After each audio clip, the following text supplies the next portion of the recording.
تذكر يوما كنت تعانق دمعة الفكر تناجي الله في صبر وترجو رحمة.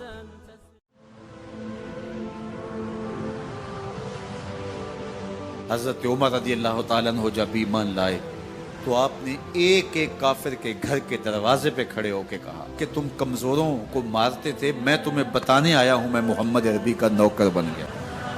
بلکہ آپ نے اعلان کیا جس نے اپنی بیوی کو بیوہ اور بچوں کو یتیم کروانا ہو اور اپنے ماں باپ کی کمر کو جھکانا ہو وہ عمر کے مقابلے میں آئے۔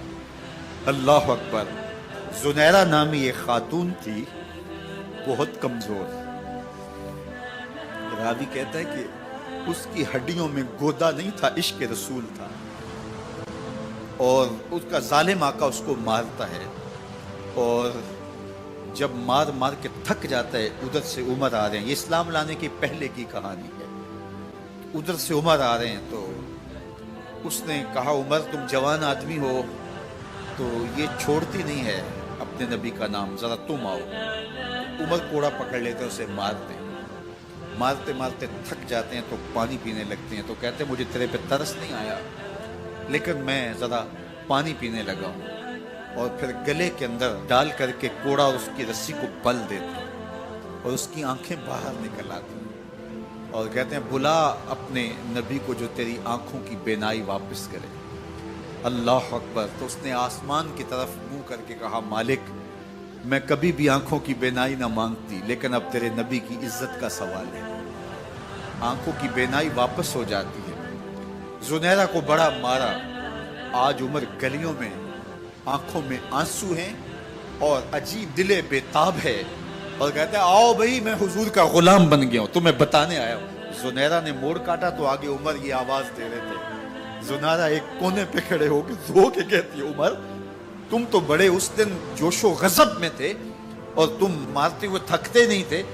تو عمر نے کہا زنیرہ اس دن میں نے دیکھا نہیں تھا، اب میں محمد عربی کو دیکھ آیا ہوں۔ جنہ ویکھیا نہیں ہو کرن گلاں، جنہ ویکھیا نہیں ہو کرن گلاں، جنہ ویکھیا ہو تے بول دے، جڑے محرم راز حقیقت دے اور راز حقیقت کھول دے۔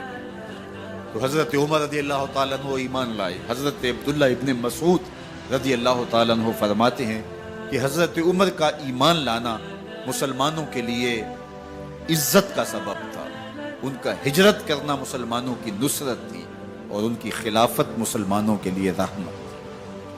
حضرت عمر رضی اللہ تعالی عنہ وہ ہیں کہ میرے حضور نے فرمایا لوگوں جب نیک لوگوں کا ذکر کرو تو میرے عمر کا تذکرہ ضرور کیا کرو۔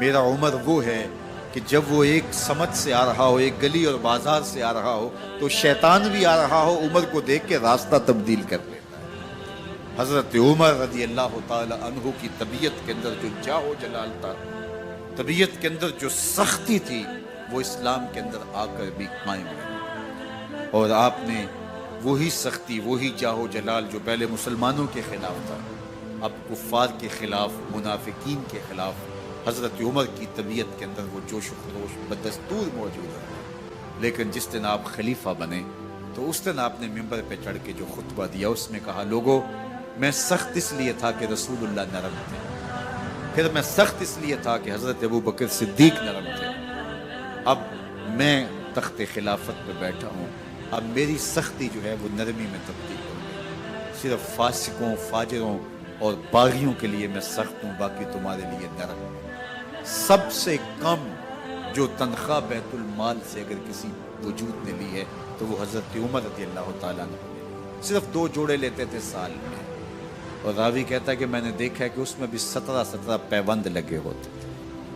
حضرت عمر رضی اللہ تعالیٰ عنہ کا طرز زندگی، آپ کا انداز معاشرت اور آپ کا انداز خلافت، ہر لمحہ آپ کی زندگی کا اٹھا کے دیکھیے کتنی مرتبہ قرآن حضرت عمر کی رائے کے مطابق نازل ہے۔ اللہ تعالیٰ جل شانہ نے ان کو صاحب الہام بنایا تھا۔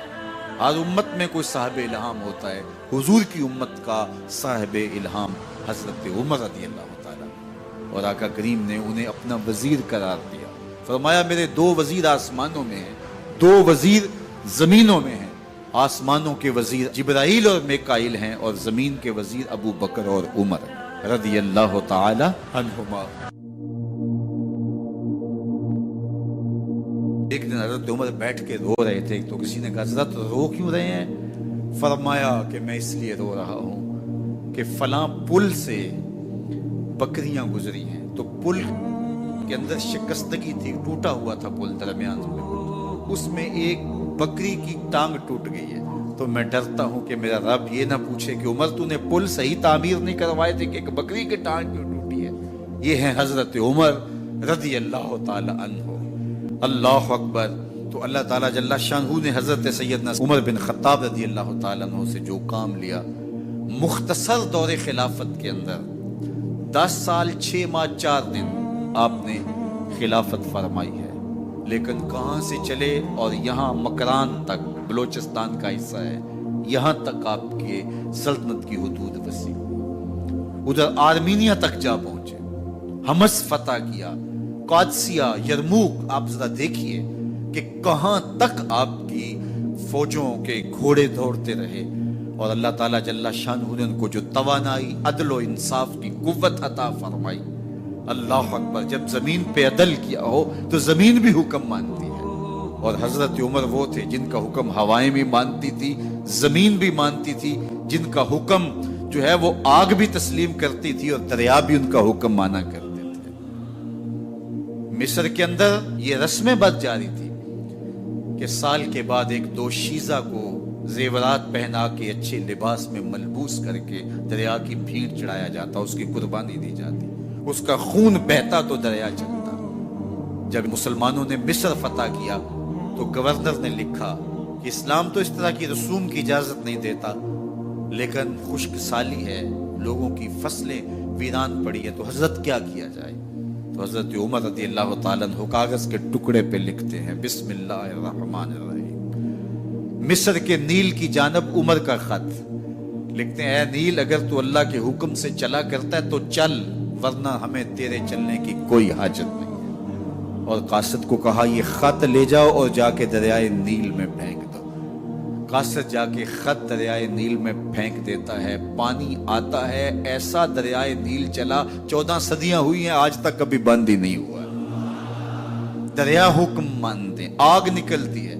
لوگ حضرت عمر رضی اللہ تعالی عنہ کے پاس آئے، حضرت لاوا پھوٹا ہے، آگ نکل رہی ہے اور مدینے کی طرف بڑھ رہی ہے، اب کیا کیا جائے؟ فائر بریگیڈ تو زمانے میں تھی نہیں۔ عمر نے اپنی قمیض اتاری، جس قمیض پہ 17 پیوند لگے ہوئے تھے چمڑے کے، کہا یہ قمیض لے جاؤ، جدھر آگ بڑھ رہی ہے آگے ڈھالنا، آگ پیچھے بھاگ جائے گی۔ زلزلہ آتا ہے تو زمین پہ درہ مارتے ہیں، زمین رک جا، کیا عمر نے تیری چھاتی پہ عدل نہیں کیا ہے؟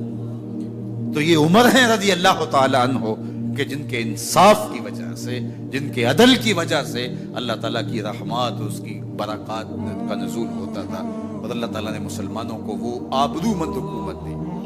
کائنات کی تاریخ کے اندر ایسی حکومت آپ نے نہیں دیکھی ہوگی جو حضرت عمر نے حکومت کی ہے۔ اللہ اکبر۔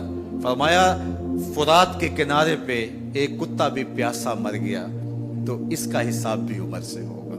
باہر سے سفیر آتا ہے اور آ کے پوچھتا ہے کہ میں امیر المومنین کے، مسلمانوں کے حکمران کے محل میں جانا ہے، تو وہ مسکرا کے کہتے ہیں ہمارے امیر کا تو کوئی محل نہیں ہے۔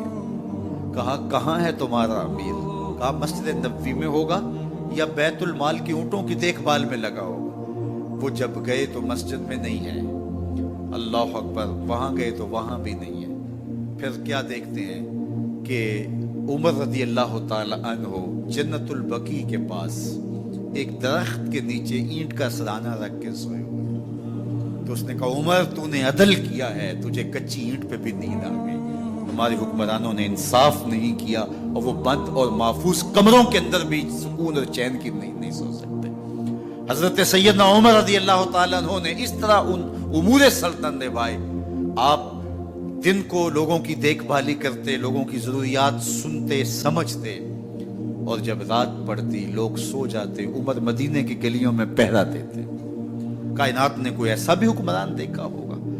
اللہ اکبر۔ وہ مجاہد جو مختلف محاذات پہ گئے ہوئے ہوتے، ان کے گھروں کی دیکھ بھالی کرتے، ان کی ضروریات کا خیال رکھتے، ان کی آبرو کا پہرا دیتے۔